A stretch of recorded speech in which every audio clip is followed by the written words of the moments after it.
छत्रपती संभाजीनगर जिल्ह्यातील गंगापूर तालुक्यामध्ये राहणारा एक तरुण होता. लग्नाचं वय झालेलं होतं, म्हणून त्या तरुणाचं लग्न लावून द्यायचं ठरवलं होतं. मग घरच्यांनी त्यासाठी मुलगी बघितली, तिच्यासोबत या दोघांचं लग्न लावलं. पण मात्र लग्न लावत असताना ती जी नवरी आहे ती अगोदरच सरकारी नोकरीला होती. तर हा जो तरुण आहे तो शेती करून आपला उदरनिर्वाह करत होता. पण मात्र जेव्हा लग्न जमवलं तेव्हा त्या तरुणानं सांगितलं की ठीक आहे, माझ्या बायकोला नोकरी आहे ना, तर मी तिला नोकरी करू देईल. तिच्यासाठी गाव सोडून शहरामध्ये जाईल. मी तिला नोकरी करण्यापासून अडवणार नाही. ती तिची नोकरी करेल आणि मी माझं घर सांभाळेल, असं त्यांना त्या ठिकाणी आश्वासन दिलं. नवरीकडचे म्हणले ठीक आहे, काही हरकत नाही, पोरग गुणवान आहे, चांगलं आहे, समजदार आहे, कुठलंही व्यसन नाही, स्वभाव सुद्धा चांगला आहे. म्हणून त्या पोरीकडच्यांनी पोरावर विश्वास ठेवला आणि पोराकडच्यांनी त्या पोरीवर विश्वास ठेवला. चांगल्या पद्धतीनं दोघा जणांचं धूमधडाक्यात लग्न लावलं आणि हे दोघ जण गाव सोडून छत्रपती संभाजीनगर शहरामध्ये राहायला आले आणि आपला संसार चांगल्या पद्धतीनं करू लागले. पण मात्र ती जी बायको आहे, जिला सरकारी नोकरी होती, ती जेव्हा नोकरीला जात होती तेव्हा ज्या ठिकाणी ती नोकरीला आहे त्या ठिकाणी तिची ओळख एका वरिष्ठ अधिकाऱ्यासोबत झाली होती आणि ओळखीचं रूपांतर मैत्रीमध्ये, मैत्रीचं रूपांतर प्रेमामध्ये झाल्यानंतर ती महिला तिच्या वरिष्ठ अधिकाऱ्याला घेऊन थेट तिच्या घरी येत होती. नवऱ्या देखत त्याला बोलवत होती, जेवू घालत होती, स्वतः हाताने डब्बा करून एक तिच्यासाठी आणि एक तिच्या प्रियकरासाठी घेऊन जात होती. जेव्हा नवरा विचारत होता की हा दुसरा डब्बा कोणासाठी आहे, तेव्हा ती सांगत होती की तो जो माझा मानलेला भाऊ आहे, गुरुभाऊ आहे, त्याच्यासाठी घेऊन जात आहे. आता गुरुभाऊ आहे, मानलेला भाऊ आहे म्हणून हा साधा भोळा नवरा लक्ष देत नव्हता. ठीक आहे ठीक आहे म्हणत होता. पण मात्र एक दिवस जेव्हा नवरा कामाला गेला होता आणि अचानक कामावरून त्याच्या मित्राने सांगितल्यामुळं घरी वापस आला होता, तेव्हा त्याच्या बायकोला त्यानं तिथं मानलेला जो गुरुभाऊ आहे त्याच्यासोबत रंगी हात पकडलं होतं. तेव्हा मात्र घडलं होतं एक धक्कादायक प्रकरण, धक्कादायक घटना. नेमकं काय आहे संपूर्ण प्रकरण, कुठं घडली आहे घटना, हे आपल्याला अगदी सविस्तरपणे बघायचं आहे. पण जर तुम्ही अजूनही आपलं चॅनल सबस्क्राईब केलं नसेल तर लगेचच करून घ्या आणि बाजूला असणाऱ्या बेल नोटिफिकेशनला सुद्धा ऑन करायला विसरू नका. आता ही जी संपूर्ण घडलेली घटना आहे ती आहे छत्रपती संभाजीनगर शहरातील पडेगावमध्ये घडलेली संपूर्ण घटना आहे. पण मात्र या घटनेला गोष्टीला सुरुवात होते ती म्हणजे छत्रपती संभाजीनगर जिल्ह्यातल्या गंगापूर तालुक्यामध्ये. गंगापूर तालुक्यामध्ये एक गाव आहे, त्या गावामध्ये राहणारा एक तरुण आहे. त्या तरुणाचं लग्नाचं वय झालं होतं, म्हणून घरचे त्याच्यासाठी सोयरीक बघत होते. सोयरीक बघत असताना एका तरुणीची सोयरीक त्यांना आली आणि ती पोरगी अगोदरच बस कंडक्टर होती, कारण की तिला नोकरी लागलेली होती आणि हे पोरग शेती करून आपला उदरनिर्वाह करत होतं. मग पोरीकडच्यांनी चांगलं पोरग आहे, विश्वासू आहे, निर्व्यसनी आहे, मेहनती आहे म्हणून याला पोरगी दिली आणि पोरग अगदी त्याच पद्धतीनं होतं. मग आता लग्न झाल्यानंतर ती त्याच्यासोबत त्याच गावामध्ये राहत होती. पण मात्र सरकारी नोकरी असल्यामुळं आणि तिला शहरामध्ये जायला लांब पडत असल्यामुळं नवरा म्हणला ठीक आहे, तुला लांब पडतंय, आपण काय करू, शहरामध्ये राहायला जाऊ. म्हणून ते त्या ठिकाणाहून छत्रपती संभाजीनगर मधल्याच पडेगाव परिसरामध्ये राहायला आले. तिथून तिला त्या ठिकाणी बस कंडक्टरची नोकरी करायला सोपं जात होतं. मग त्या ठिकाणी त्यांनी एक फ्लॅट घेतला. फ्लॅट घेऊन दोघं जण राहू लागले आणि सगळं काही सुरळीतपणानं चालू होतं. पण मात्र ती ज्या ठिकाणी नोकरीला होती त्याच ठिकाणच्या एका वरिष्ठ अधिकाऱ्यासोबत त्या महिलेची ओळखीचं रूपांतर मैत्रीमध्ये, मैत्रीचं रूपांतर प्रेमामध्ये झालं होतं. मग आता त्या महिलेला नवऱ्यापेक्षा तो प्रियकरच जास्त आवडत होता, म्हणून ती त्याच्यासाठी घरून सकाळी सकाळी 2 डबे घेऊन जात होती, एक तिच्यासाठी आणि एक तिच्या प्रियकरासाठी.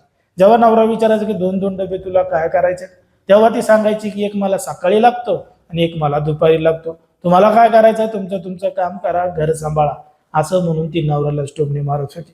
आता नवरा सुद्धा साधा भोळा होता, बायको जसं सांगन तसं ऐकत होता, कारण की तिला नोकरी होती आणि हा बेरोजगार होता. पण मग त्याच्यामुळे तो बायकोचं सगळं काही सहन करत होता. बघता बघता त्या महिलेची हिंमत एवढी वाढत गेली की ती महिला थेट आता तिच्या प्रियकराला घरीच आणू लागली आणि घरी सुद्धा जेवायला बोलू लागली. नवऱ्यानं विचारला हा काय प्रकार आहे, हा व्यक्ती कोण आहे, तेव्हा तिनं सांगितलं की हा माझा मानलेला गुरुभाऊ आहे आणि तो आमच्या संपर्कात आहे आणि तो माझ्यासोबत येत आहे. मग ठीक आहे, नवऱ्याला वाटलं गुरुभाऊ आहे, मानलेला भाऊ आहे, बहीण भावाचं नातं आहे, म्हणून त्यानं जास्त काही लक्ष दिलं नाही. पण मात्र जेव्हा यांना कुठं फिरायला जायचंय, देवदर्शनाला जायचंय, तेव्हा तो मानलेला भाऊ या महिलेसोबत, तिच्या नवऱ्यासोबत, लेकरासोबत फिरायला जायचा. त्याच्या मात्र बायकोला सोबत आणत नव्हता, कारण की त्याचं सुद्धा लग्न झालेलं होतं, त्याला सुद्धा लेकरं होते. पण मात्र तरी सुद्धा तो या महिलेसोबत फिरत होता. जेव्हा नवरा म्हणला की त्याच्या बायकोला तो का आणत नाही, तेव्हा बायको म्हणे तुम्हाला काय करायचं, त्याचा तो प्रॉब्लेम आहे, त्याला आपल्यासोबतच यायचंय. असं म्हणून तो याच्या बायकोसोबत, तिच्या नवऱ्यासोबत अशा पद्धतीनं फिरत होता. एक दिवस जेव्हा हे दोघं जण जवळच असणारं छत्रपती संभाजीनगर जवळ एक देवगड नावाचं देवस्थान आहे, त्या ठिकाणी सहपरिवार कुटुंब फिरायला गेले होते. त्या ठिकाणी ती महिला तिच्या प्रियकराला घेऊन आली होती आणि यांच्याच गाडीमध्ये बसून ती त्याला घेऊन गेली होती. जेव्हा ते त्या ठिकाणी देवदर्शनासाठी गेले, नवऱ्यानं विरोध केला त्याला घेऊ नको, तरी तिनं सोबत घेतलं. त्या ठिकाणी गेल्यानंतर तो नवरा, त्याचे 2 लेकरं आणि ती बायको फिरायला गेले. प्रियकर सुद्धा सोबत होता. तेव्हा तो नवरा 2 लेकरांना घेऊन फिरायला गार्डनमध्ये गेला. ती बायको तिच्या प्रियकरासोबत गाडीमध्येच बसली. दोघं जण तासनतास गाडीमध्ये बसले. नवरा सगळं काही बघत होता, जाब विचारत होता, पण मात्र ती बायको त्याला एक शब्द बोलू देत नव्हती, नवऱ्याला एक शब्द बोलू देत नव्हती. नवऱ्याने हा सगळा प्रकार सहन केल्यानंतर दोघांमध्ये वादविवाद होऊ लागले. तेव्हा ती महिला त्याच्याच विरोधात बोलू लागली, भांडू लागली. आता एवढं सगळं सहन करूनही एक दिवस जेव्हा तो नवरा काही कामानिमित्त घराबाहेर गेला होता, तेव्हा अचानक तो प्रियकर त्या महिलेच्या घरीच आला आणि घरामध्येच तिच्यासोबत नको ते कृत्य करत होतं. आता या नवऱ्याला एका मित्राने सांगितलं की तुझ्या घरी एक व्यक्ती आलाय, घराबाहेर त्याची गाडी लावलेली आहे, तू काय कर, लवकर घरी ये, कारण की याला त्यांना रंगे हात पकडायचं होतं. ठरल्याप्रमाणे ह्या घरी लवकर आला, घराच्या बाहेर येऊन उभा राहिला, दार वाजवत होता, पण मात्र त्याची बायको काही केल्या दार उघडत नव्हती.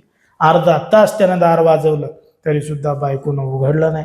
अखेर दार उघडल्यानंतर ती बायको त्याला म्हणती काय काम आहे, अचानक कसं काय आलात, असं म्हणून ती त्याला जा विचारत होती. तेव्हा किचनमध्ये लपलेला त्याचा प्रियकर दिसला. प्रियकर उठला, नीट त्याच्या तोंडासमोरून कपडे घेऊन निघून गेला आणि नवरा फक्त बघतच बसला. नवऱ्यानं सगळा घडलेला प्रकार त्या बायकोच्या घरी सांगितला. तिनं त्यांच्या घरच्यांचं सुद्धा ऐकलं नाही, असं त्या नवऱ्याचं म्हणणं आहे. आणि उलट याच नवऱ्याच्या विरोधात गुन्हा दाखल केला. हाच दारू पिऊन येतो, हाच मारहाण करतो आणि हाच माझ्यावर संशय घेतं, असं म्हणून नवऱ्याच्या विरोधात गुन्हा दाखल करून, तक्रार दाखल करून पोटगीची मागणी त्यानं नवऱ्याकडे केलेली आहे. आणि नवऱ्याला आता सोडून दिलेला आहे आणि नवरा बेरोजगार पद्धतीनं गावाकडेच राहत आहे. त्याचं लग्न झालेलं असून 2 त्याला लेकरं आहेत. त्यांचा विचार सुद्धा त्या महिलेनं केला नाही आणि प्रियकराच्या नादी लागून नवरा सोडून दिलेला आहे. ही घटना स्वतः त्या पुरुषानं आम्हाला सांगितलेली आहे, कारण की तो पुरुष आता पत्नी पीडित आश्रमामध्ये राहत आहे, त्या ठिकाणच्या लोकांचं मार्गदर्शन घेत आहे आणि आपलं आयुष्य जगत आहे. आता एवढं सगळं होऊनही आम्ही त्याला जेव्हा विचारलं की जर तुमच्या बायकोनं हे सगळे प्रकार बंद केले, प्रियकराला सोडून तुमच्याकडे वापस आले, तर तुम्ही तिचा स्वीकार कराल का? ते म्हणे नक्कीच मी तिचा स्वीकार करेल, पुन्हा तिच्यासोबत संसार करेल, पण मात्र तिनं असे लफडे इथून पुढं करू नये आणि नीट संसार करावा, असं त्या व्यक्तीनं सांगितलेलं आहे. आता ज्या पद्धतीने हे सगळा प्रकार घडलेला आहे, त्याच्यामुळं एकच खळबळ त्या संपूर्ण लोकांमध्ये उडालेली आहे. ज्या पद्धतीनं अशा घटना मोठ्या प्रमाणात वाढत चाललेल्या आहेत, त्याच्यामुळं तुमच्या आजूबाजूला, तुमच्या परिसरामध्ये जर अशा पद्धतीनं काही घडत असेल तर तुम्ही सुद्धा सावधानी, सतर्क व्हायला पाहिजे, असं एकंदरीत आपल्या ठिकाणी वाटतं. पण मात्र ज्या पद्धतीनं एका चांगल्या पुरुषाचा, एका समजदार व्यक्तीचा त्या महिलेनं गैरफायदा घेतलेला आहे, त्याच्यावर तुम्हाला काय वाटतं ते तुम्ही अगदी स्पष्टपणे कमेंटमध्ये सांगा. आणि अशाच पद्धतीचे नवनवीन व्हिडिओ पाहण्यासाठी आपल्या चॅनलला लगेच सबस्क्राईब करायला सुद्धा विसरू नका, कारण की कोणाच्याही भावना दुखवणं, कोणाचंही मन दुखवणं हा आपला उद्देश नाही. समाजामध्ये जे घडतंय, मीडियामध्ये जे दिसतंय, तेच सांगायचं काम आपण या ठिकाणी करत असतो.